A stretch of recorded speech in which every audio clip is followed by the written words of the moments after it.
Hello అండి, అందరికీ నమస్తే. మీకు ఈ వీడియో నచ్చినట్లయితే లైక్ చేయండి, షేర్ చేయండి, అలాగే ఛానల్ని సబ్స్క్రైబ్ చేసుకోండి. అపూర్వకి మాటలు రాకుండా చేసి ఇక తనని బెల్ట్తో కొడుతూ, ఆంటీ ప్లీజ్ ఆంటీ నన్ను కొట్టద్దు ఆంటీ, నేనేం చేశాను ఆంటీ, నన్ను ఎందుకు కొడుతున్నారు అని చెప్పేసి భూమి ఇక అపూర్వ తనని కొడుతున్నట్టుగా నాటకం ఆడుతూ ఉంటుంది. ఇక బయటున్న శరచంద్ర ఇక కృష్ణప్రసాద్ ఇంట్లో వాళ్ళందరూ కూడా లోపల ఏం జరుగుతుంది అని చెప్పేసి ఎంతగానో కంగారు పడిపోతూ ఉంటారు. ఇక భూమి అయితే అపూర్వని చర్మం వాచేలాగా కొట్టి ఇక కాసేపటి తర్వాత బయటికి వస్తుంది. ఇక దాంతో శరచంద్ర, అమ్మ భూమి నీకేం కాలేదు కదా, లోపల ఏం జరిగిందమ్మా, ఎందుకు వద్దా ఆంటీ ప్లీజ్ ఆంటీ నన్ను కొట్టద్దు అని అడుగుతున్నావు, అపూర్వ నిన్ను కొట్టడం ఏంటమ్మా అని చెప్పేసి శరత్చంద్ర అడుగుతూ ఉంటే ఇక భూమి అయితే భయంతో వణికిపోతున్నట్టు యాక్టింగ్ చేస్తూ ఉంటుంది. దాంతో ఇక కృష్ణప్రసాద్, బావగారు మీరుండండి, లోపల ఏం జరుగుతుందో నేను వెళ్ళి చూసేస్తాను అని చెప్పేసి ఇక కృష్ణప్రసాద్ గదిలోకి వెళ్ళి అపూర్వ తనని కూడా కొడుతున్నట్టు ఇక నాటకం ఆడుతూ, అపూర్వ గారు ఎందుకండి నన్ను కొడుతున్నారు, ఏమైందండి, ఆగండి, ఎందుకు కొడుతున్నారండి అని చెప్పేసి గట్టి గట్టిగా కేకలు వేస్తూ ఇక అక్కడున్న చైర్స్ సామాను అన్నీ కూడా కింద పడేసి సౌండ్స్ చేసి కాసేపటి తర్వాత బయటకు వచ్చి, బావగారు అపూర్వ గారికి దయ్యం పెట్టినట్టుంది, చూస్తుంటే అపూర్వ గారికి ఏ కొరివి దయ్యమో పట్టినట్టుందండి, నేను వెళ్ళి భూత వైద్యుని తీసుకొస్తాను, అప్పటి వరకు మీరెవరు లోపలికి వెళ్ళకండి అని చెప్పేసి ఇక కృష్ణప్రసాద్ అయితే అపూర్వ ఉన్న గదికి బయట గడ పెట్టేసి, మీరెవరు ఆ డోర్ తీయకండి అని చెప్పి ఇక కృష్ణప్రసాద్ అయితే భూత వైద్యుడి కోసమని బయటికి వెళ్తాడు. ఇక భూమి కంగారు పడుతూ భయపడుతున్నట్టుగా యాక్టింగ్ చేస్తూ ఉంటే ఇక మీరా అయితే, భయపడకు భూమి, ఏం కాదులే, వదిన గదిలోనే ఉంది కదా, ఇక్కడ మేమంతా ఉన్నాం కదా అని చెప్పేసి ధైర్యం చెప్తూ ఉంటే ఇక శరత్చంద్ర అయితే, అమ్మ భూమి అసలు ఏం జరిగిందో చెప్పమ్మా అని చెప్పేసి అడుగుతూ ఉంటే ఇక భూమి అయితే, నాకేం తెలియదు నాన్న, నేను ఆంటీకి కాఫీ ఇద్దామని చెప్పి తన గదిలోకి వెళ్ళాను, తనేమో నార్మల్గానే కాఫీ తీసుకుంది, కాఫీ తాగేసి నాకు కప్పు ఇచ్చింది, నేను తిరిగి వస్తూ ఉంటే ఏ ఆగు అని చెప్పేసి గది తలుపులు మూసేసి బెల్ట్ తీసుకొని సడన్గా నన్ను కొట్టడం స్టార్ట్ చేసింది, ఎందుకు కొడుతున్నారా ఆంటీ, ఏం జరిగింది అని చెప్పేసి నేను ఎంతలా అడుగుతున్నా కూడా తనేం సమాధానం చెప్పకుండా నన్ను కొడుతూనే ఉంది నాన్న, ఆ తర్వాత జరిగింది మీకు తెలుసు కదా అని చెప్పేసి భూమి అంటుంది. దాంతో ఇక శరత్చంద్ర అయితే కృష్ణప్రసాద్ చెప్పినట్టుగా అపూర్వకి ఏదైనా దెయ్యం పట్టుంటుందేమో, అందుకే అలా చేసిందా ఏంటి అని చెప్పేసి తన మనసులో అనుమానం మొదలవుతుంది. తర్వాత ఏమో గగన్ ఇక తన ఫ్రెండ్ చందు ఫోన్ చేసి నక్షత్ర హాస్పిటల్లో సీరియస్ కండిషన్లో ఉంది అని చెప్పగానే ఇక గగన్ అయితే హడావిడిగా హాస్పిటల్కి బయలుదేరి వచ్చి, చందు ఏమైందిరా, అసలు నక్షత్ర ఎందుకు అలాంటి సిచ్యువేషన్లో ఉంది అని చెప్పేసి చందుని గగన్ కంగారుగా అడుగుతూ ఉంటే, కంగారు పడకరా, నిన్న సాయంత్రం మన కన్స్ట్రక్షన్ సైట్ దగ్గరికి వచ్చింది కదా, ఇప్పుడు తీసుకొచ్చిన వాళ్ళని అడిగితే తను అక్కడే బిల్డింగ్ పై నుండి కింద పడిపోయింది, మన కన్స్ట్రక్షన్ సైట్ దగ్గరే ఉందంట, చూస్తే ఇంకా ప్రాణాలతో ఉంది అని చెప్పి హాస్పిటల్కి తీసుకొచ్చామని వాళ్ళు చెప్తున్నారు అని చెప్పేసి ఇక చందు చెప్పగానే ఇక గగన్ అయితే, ఇప్పుడు తన కండిషన్ ఎలా ఉందిరా, డాక్టర్లు ఏమైనా చెప్పారా అని చెప్పేసి గగన్ టెన్షన్గా అడుగుతుంటే, లోపల ట్రీట్మెంట్ జరుగుతుందిరా, ఇంకా డాక్టర్ గారు ఏం చెప్పలేదు అని చెప్పేసి చందు అంటూ ఉంటాడు. ఇక ఆ తర్వాత ఏమో గగన్ అసలు ఇది ఎలా జరిగి ఉంటుంది అని చెప్పేసి ఆలోచిస్తూ ఉంటే ఇక నక్షత్ర అయితే, బావా నువ్వు నన్ను ప్రేమించకపోతే నేను ఇక్కడ నుండి దూకి చచ్చిపోతాను, నా ప్రాణాలు తీసుకోవడానికి కూడా నేను వెనకాడను అని చెప్పేసి నక్షత్ర ఇక గగన్తో అన్న మాటల్ని గుర్తు చేసుకొని, అంటే ఈ నక్షత్ర అన్నంత పని చేసిందనమాట, అంటే నిన్ననే బిల్డింగ్ పై నుండి నక్షత్ర అన్నట్టుగానే దూకేసిందనమాట, టైం బాగుండి తను ఇంకా ప్రాణాలతో ఉంది, లేకపోతే ఏం జరిగి ఉండేది, నన్ను బెదిరించడానికి అలా చెప్తుంది అని అనుకున్నాను, కానీ నిజంగానే అన్నంత పని చేసిందేంటి, నిన్న నైట్ గోరింటాకు పిన్ని ఫోన్ చేసి, నక్షత్ర ఇంతవరకు ఇంటికి రాలేదు, మీ దగ్గరికి ఏమైనా వచ్చిందా బాబు అని చెప్పేసి అడిగినప్పుడన్నా నేను ఒక్కసారి సైట్ దగ్గరికి వచ్చి చూసింటే బాగుండేది, ఇంత పెద్ద ప్రమాదం జరిగిండేది కాదు కదా, ఇప్పుడు నక్షత్రకి ఏమైనా అయితే నా వల్లే నక్షత్ర ఇలా అయింది అని చెప్పేసి అందరూ నన్నే నిందిస్తారు, ఆ నిందల్ని నేను జీవితాంతం మొయ్యాల్సి వస్తుంది అని చెప్పేసి ఇక గగన్ అయితే ముందు ఈ విషయం అపూర్వకు చెప్తాం అని చెప్పేసి అపూర్వ ఫోన్కి ఫోన్ చేస్తూ ఉంటాడు. కానీ అపూర్వ ఫోను సైలెంట్లో ఉండటంతో ఇక అపూర్వ అయితే ఎన్నిసార్లు చేసినా కూడా ఫోన్ లిఫ్ట్ చేయదు. దాంతో ఇక గగను, ఏంటి ఈ అపూర్వ ఎన్నిసార్లు ఫోన్ చేసినా కూడా ఫోన్ లిఫ్ట్ చేయలేదు అని చెప్పేసి ఇక గగన్ అయితే గోరింటాకు సుజాత ఫోన్కి ఫోన్ చేస్తాడు. ఇక గోరింటాకు సుజాత కూడా ఫోన్ లిఫ్ట్ చేయకపోవడంతో ఏమైంది, ఈ పిన్ని కూడా ఫోన్ లిఫ్ట్ చేయట్లేదే అని చెప్పేసి సరే చెర్రీకి చేద్దాం అని చెప్పేసి చెర్రీ ఫోన్కి కూడా ఫోన్ ట్రై చేస్తూ ఉంటాడు. కానీ చెర్రీ కూడా ఫోన్ లిఫ్ట్ చేయకపోవడంతో అందరికీ ఏమైంది, ఒక్కరు కూడా ఫోన్ లిఫ్ట్ చేయట్లేదే అని చెప్పేసి ఇక ఫోన్ పెట్టేసి ఇప్పుడు ఈ విషయం వాళ్ళకి ఎలా చెప్పాలి అని చెప్పేసి ఆలోచిస్తూ ఉంటాడు. ఇక అప్పుడే లోపల నుండి డాక్టర్ రాగానే, డాక్టర్ తనకెలా ఉంది, ఏమైంది అని చెప్పేసి ఇక గగను అడుగుతుంటే, తను బిల్డింగ్ పై నుండి దూకడం వల్ల చాలా బ్లడ్ పోయింది. తన సిచ్యువేషన్ ఇప్పుడు చాలా క్రిటికల్గా ఉంది, మేమేం చెప్పలేము. తనకిప్పుడు అర్జెంటుగా బ్లడ్ ఎక్కించాలి. తనని చూస్తుంటే నిన్ననే బిల్డింగ్ పై నుండి పడినట్టుంది. కానీ మీరు ఈరోజు హాస్పిటల్కి తీసుకొచ్చారు, చాలా లేట్ అయింది అని చెప్పేసి డాక్టర్ అంటూ ఉంటే, తను ఎప్పుడు బిల్డింగ్ పై నుండి దూకేసిందో మాకు తెలియదు డాక్టర్. మార్నింగ్ సైట్ దగ్గరికి మా వాళ్ళు వెళ్ళేసరికి తను అక్కడ అలా పడి ఉండడం చూసి హాస్పిటల్కి తీసుకొచ్చారు అని చెప్పేసి గగను అంటూ ఉంటే, ముందు తనకి అర్జెంటుగా బ్లడ్ ఎక్కించాలి, కానీ తన బ్లడ్ గ్రూపు మా హాస్పిటల్లో అవైలబుల్గా లేదు. ఇప్పుడు అర్జెంటుగా తనకి బ్లడ్ ఎక్కించాలి అని చెప్పేసి ఇక డాక్టరు చెప్పగానే, ఇక గగన్ అయితే నాది కూడా అదే బ్లడ్ గ్రూప్ డాక్టర్, నేను ఇస్తాను అని చెప్పేసి ఇక నక్షత్రాన్ని కాపాడడం కోసం అని చెప్పి గగను తన బ్లడ్ ఇస్తూ ఉంటాడు హాస్పిటల్లో.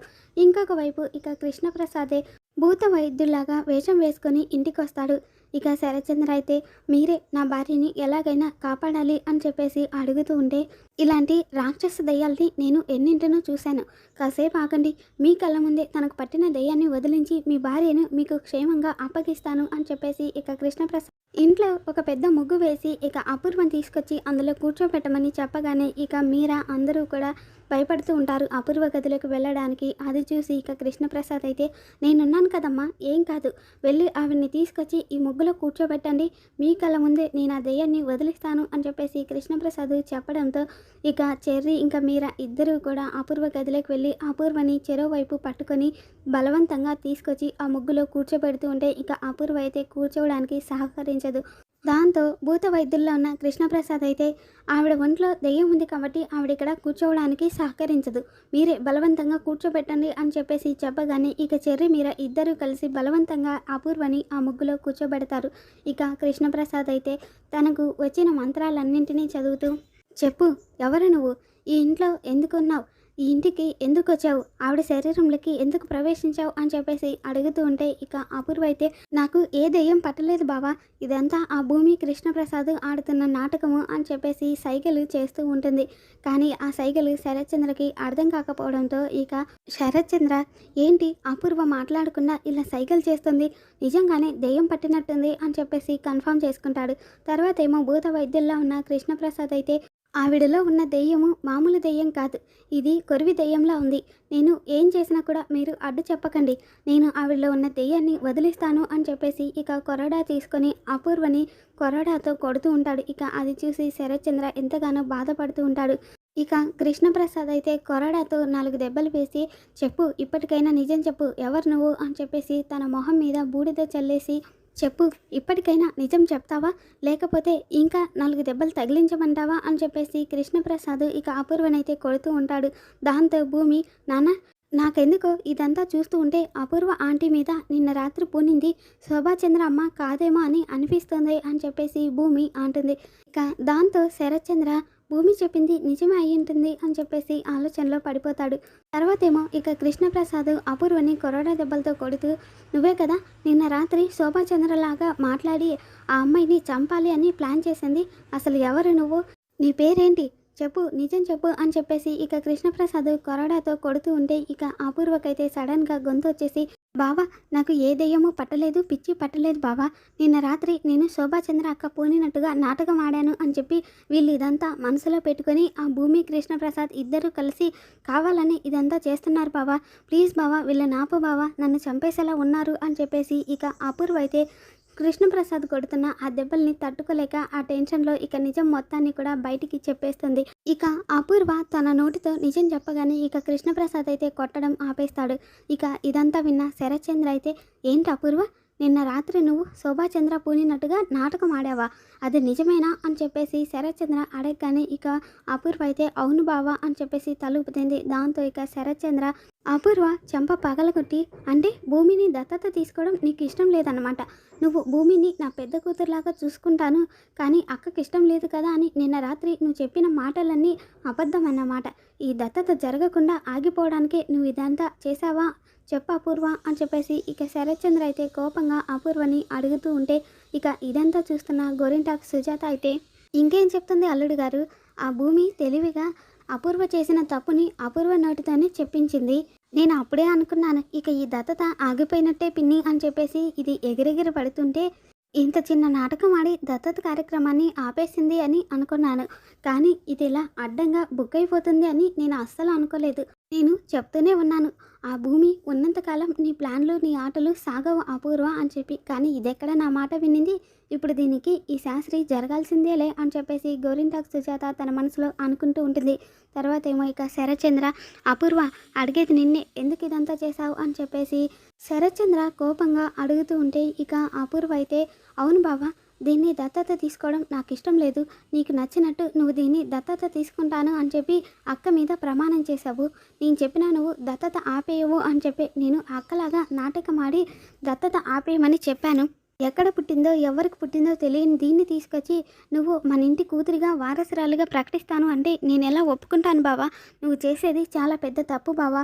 అందుకే దీన్ని ఎలా ఆపాలో నాకు అర్థం కాక అక్కకు ఇష్టం లేదు అన్నట్టు నేను నాటకం ఆడాను అని చెప్పేసి అపూర్వ అంటూ ఉంటుంది. ఇక అంతలోనే ఇంట్లో ల్యాండ్ లైన్ రింగ్ అవటంతో ఇక చెర్రీ ఫోన్ లిఫ్ట్ చేయగానే ఇక గగన్ అయితే, రే చెర్రీ, నక్షత్రకి యాక్సిడెంట్ అయిందిరా, ఇప్పుడు తను క్రిటికల్ కండిషన్లో ఉంది అని చెప్పేసి గగన్ చెప్పగానే, అలా ఎలా జరిగింది, ఎప్పుడు జరిగింది అని చెప్పేసి ఇక చెర్రీ షాక్ అవుతుంటాడు. ఇక అది చూసి శరత్చంద్ర ఇంట్లో వాళ్ళందరూ కూడా, ఏమైందిరా చెర్రీ, ఎవరు ఫోన్లో అని చెప్పేసి అడుగుతూ ఉంటే, మన నక్షత్రకి యాక్సిడెంట్ అయిందంట, ఇప్పుడు తను క్రిటికల్ పొజిషన్లో ఉందంట అని చెప్పేసి చెర్రీ చెప్పగానే ఒక్కసారిగా ఇంట్లో వాళ్ళందరూ కూడా షాక్ అయిపోయి, ఏ హాస్పిటల్లో ఉంది, పదండి వెళ్దాం అని చెప్పేసి అందరూ కంగారుగా ఇక నక్షత్రం ఉన్న హాస్పిటల్కి బయలుదేరతారు. మరి రాబోతున్న ఎపిసోడ్లో అపూర్వని శరత్చంద్ర క్షమిస్తాడా? నక్షత్ర బిల్డింగ్ పై నుండి దూకడానికి కారణం గగను అని శరత్చంద్ర తెలుసుకుంటాడా? మరి ఏం జరగబోతుంది అనేది రేపటి ఎపిసోడ్లో మళ్ళీ మన ఛానల్లో తెలుసుకుందాం. Thanks for watching.